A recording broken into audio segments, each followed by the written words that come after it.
Ok, salut tout le monde, je poursuis ma lecture. On est rendu à Jean 9. Euh, Jésus en passant, Jésus vit en passant un homme aveugle de naissance. Jésus vit en passant un homme aveugle de naissance. 2. Ses disciples lui firent cette question: Rabbi, qui a péché, cet homme ou ses parents, pour qu'il soit né aveugle? 3. Jésus répondit: Ce n'est pas que lui ou ses parents aient péché, mais c'est enfin que les œuvres de Dieu soient manifestées en lui. 4. Il faut que je fasse, tandis qu'il est jour, les œuvres de celui qui m'a envoyé. La nuit vient où personne ne peut travailler. Il faut que je fasse, tandis qu'il est jour, les œuvres de celui qui m'a envoyé. La nuit vient où personne ne peut travailler. 5. Pendant que je suis dans le monde, je suis la lumière du monde. 6. Après avoir dit cela, il cracha à terre et fit de la boue avec sa salive. Puis il appliqua cette boue sous les yeux de l'aveugle. 7. Et lui dit: Va et lave-toi au réservoir de Siloé, nom qui signifie envoyé.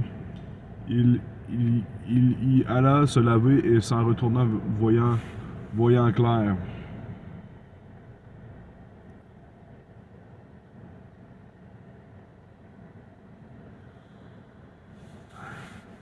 Huit. Ses voisins et ceux qui auparavant l'avaient connu comme un mendiant disaient: N'est-ce pas là celui qui se tenait assis et qui mendiait? 9. Les uns disaient: C'est lui.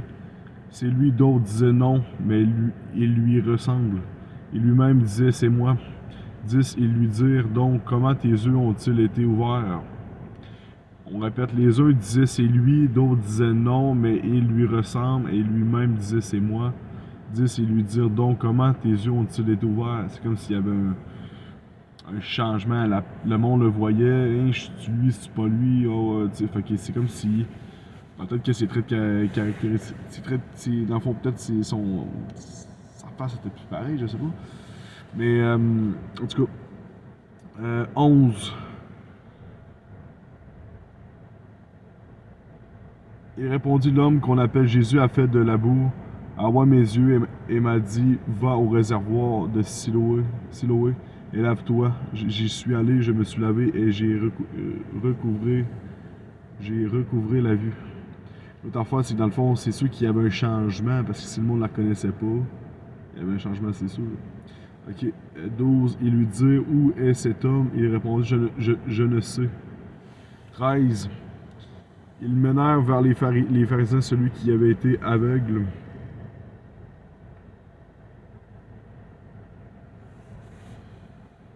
14.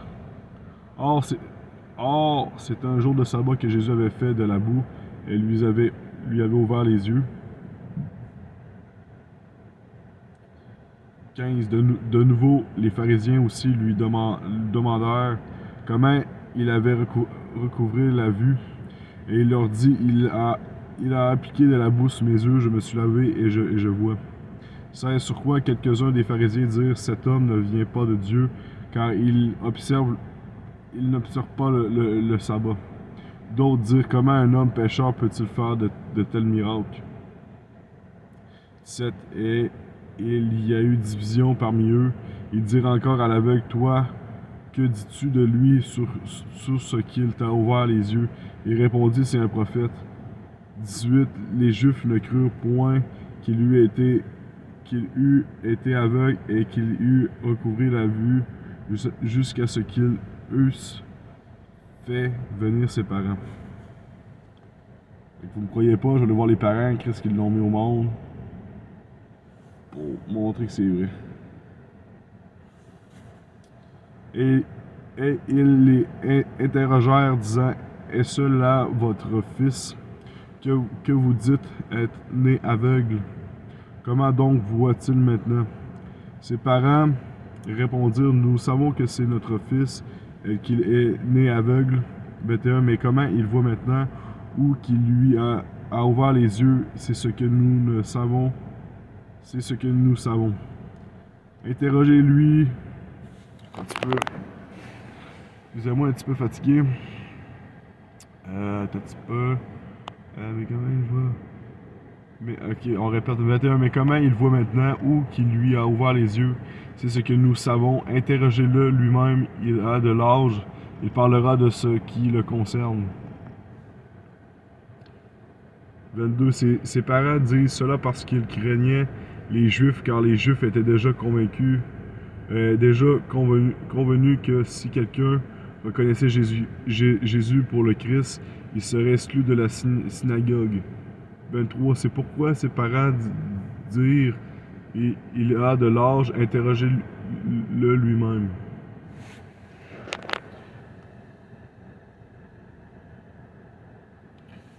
24.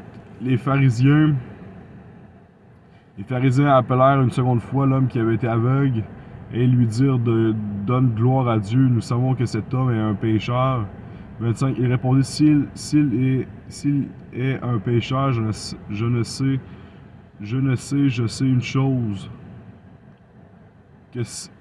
Je sais une chose, c'est que j'étais aveugle et que maintenant je vois. 26. Il lui dit que t'a-t-il fait? Comment t'a-t-il ouvert les yeux? Fait que c'est une bonne.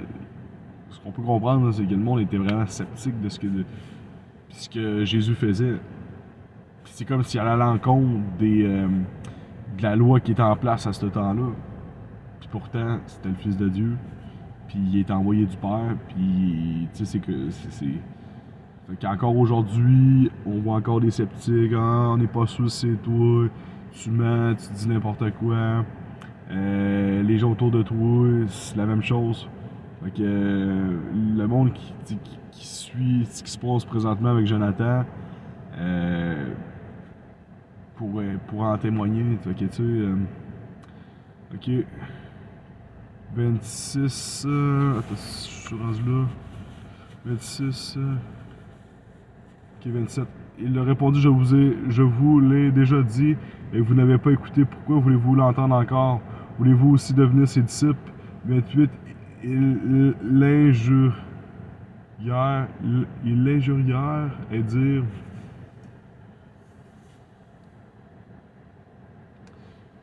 c'est toi qui es son disciple, nous sommes disciples de Moïse.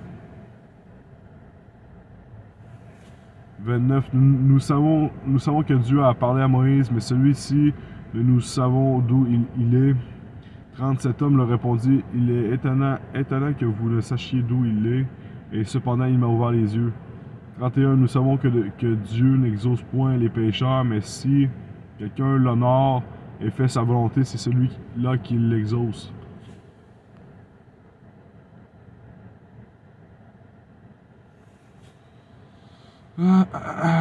Exauce. 32. Jamais on a entendu dire que quelqu'un ait ouvert les yeux d'un aveugle né. 33. Si cet homme ne venait pas de Dieu, il ne pourrait rien faire. 34. Ils lui répondirent, tu es né tout entier dans le péché et tu nous enseignes. Et ils le chassèrent. 35. Jésus a appris qu'il l'avait chassé et l'ayant rencontré, il lui dit, crois-tu au Fils de Dieu? 36. Il répondit, et qui est-il, Seigneur, afin que je croie en lui? 37. Tu l'as vu, lui dit Jésus, et celui qui te parle, c'est lui.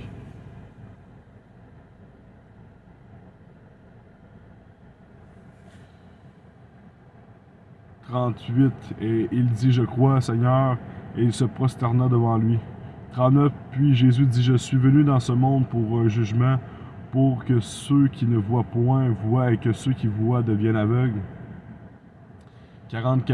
Quelques pharisiens qui étaient avec lui, ayant entendu ces paroles, lui dirent, nous aussi nous sommes